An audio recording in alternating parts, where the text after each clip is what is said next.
Hello students, मेरा आज का ये वीडियो जेई 2025 एस्पिरेंट्स के लिए है। सबसे पहले मैं आप लोगों को एग्जामिनेशन की कुछ टिप्स देना चाहूँगा। लास्ट 3-4 डेज में आपको क्या करना चाहिए, मैं उसके बारे में बात करूँगा। और उसके बारे में बात करूँगा कि मेरा जो जेई एडवांस का इंटेंसिव स्टडी प्रोग्राम स्टार्ट होने वाला है 1 फरवरी से, उसमें मैं कैसे अप्रोच करूँगा, आपको क्या बेनिफिट्स होंगे and why you should join it. तो बेटा सब first of all what you should be doing in next 4 days. जिन बच्चों का 22 जनवरी को एग्जामिनेशन है, what they should be doing in next 4 days, मैं उसके बारे में बात करने आ रहा हूं।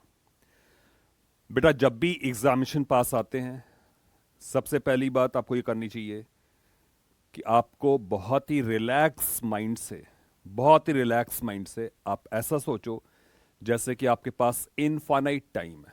You got infinite time to tackle. Time के बारे में कुछ सोचो ही मत, सोचो टाइम इनफाइनाइट है। And read and study everything by writing. कुछ भी अगर पढ़ रहे हो तो उसको सिर्फ और सिर्फ लिख कर ही पढ़ो। जब आप उसको लिख करके पढ़ोगे, नंबर 1 कॉन्फिडेंस आएगा, नंबर 2 आपका माइंड कूल डाउन होगा, इनफैक्ट एंग्जाइटी और स्ट्रेस लेवल रिड्यूस होगा। तो इसलिए बेटा सबसे पहली एडवाइस है, whatever you are doing just do it by writing. लिख कर ही पढ़ो, ठीक है। अपनी एनर्जी को सेव करना है। बहुत ज्यादा टेस्ट पेपर्स अब देने की जरूरत नहीं है। एटमोस्ट नेक्स्ट 4 डेज में एटमोस्ट 2 पेपर्स, और वो 2 पेपर्स भी बहुत इंटेंसिव हार्ड नहीं होने चाहिए। वो 2 पेपर्स आप प्रीवियस ईयर पेपर्स ले सकते हो, नॉर्मल मॉडरेट पेपर्स करने हैं। You have to save your energy for your main examination. Do not drain out yourself. अगले 4 दिन में आपकी जो डाइट होनी चाहिए बहुत बैलेंस होनी चाहिए।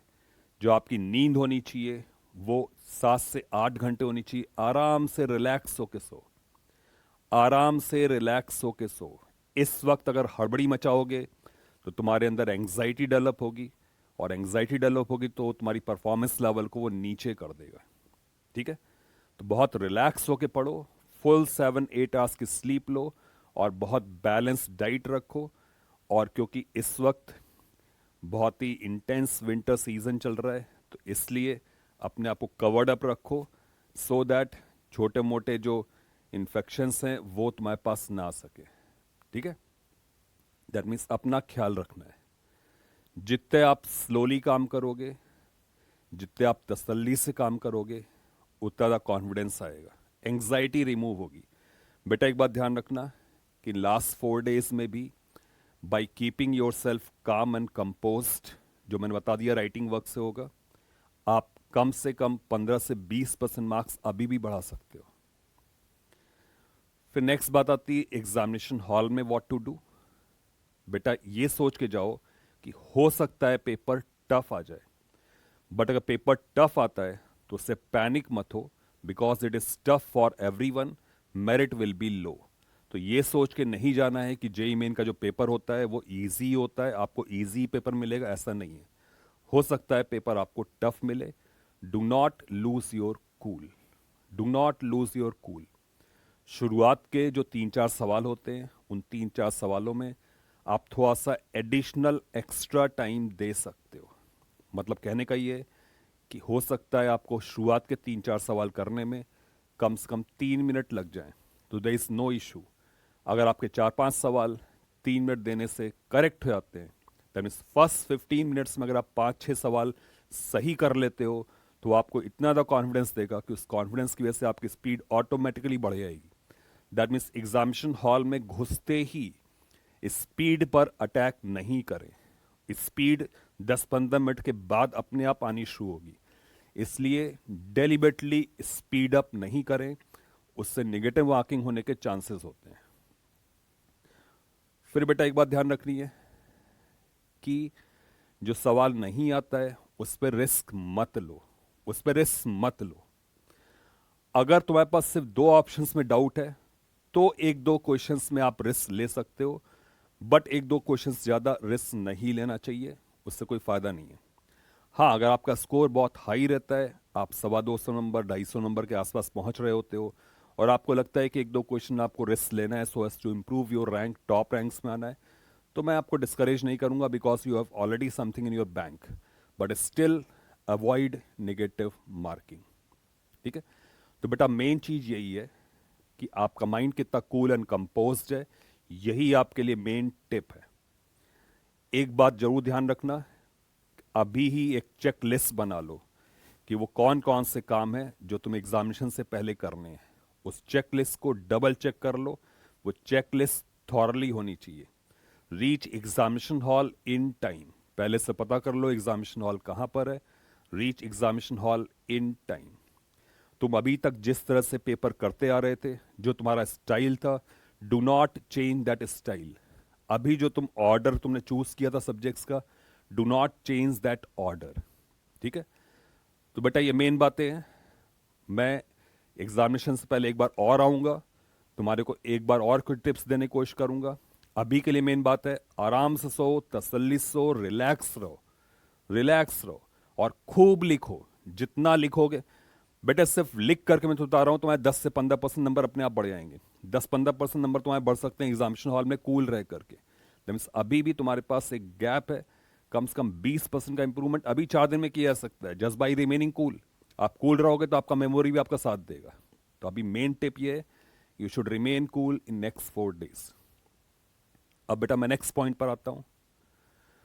बहुत सारे बच्चों ने मुझसे पूछा कि जो जेई एडवांस का मेरा कोर्स स्टार्ट होने वाला है, इंटेंसिव प्रोग्राम स्टार्ट होने वाला है, उस प्रोग्राम को मैं कैसे अप्रोच करूंगा, उसमें मेरी मेन थीम क्या होगी।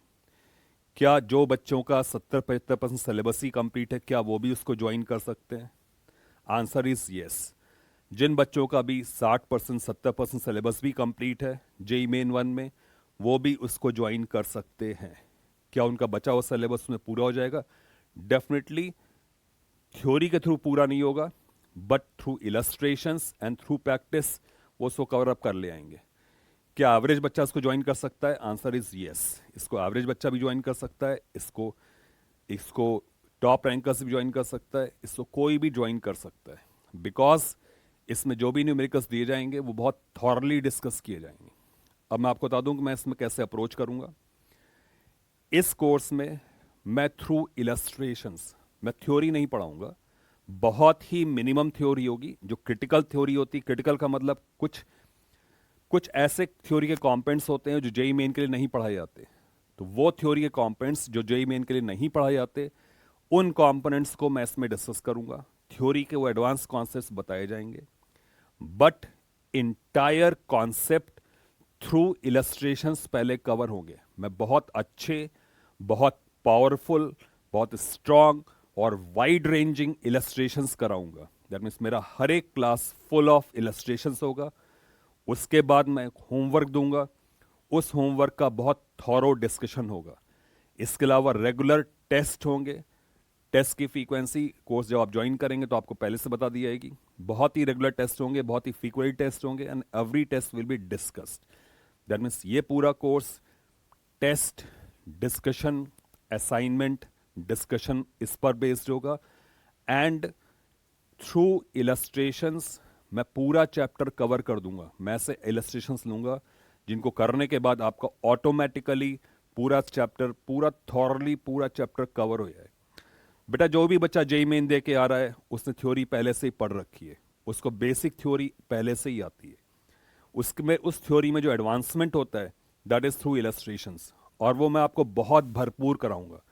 बेटा एक बात ध्यान रखना कि जेई एडवांस के लिए पढ़ाना is my core competence area.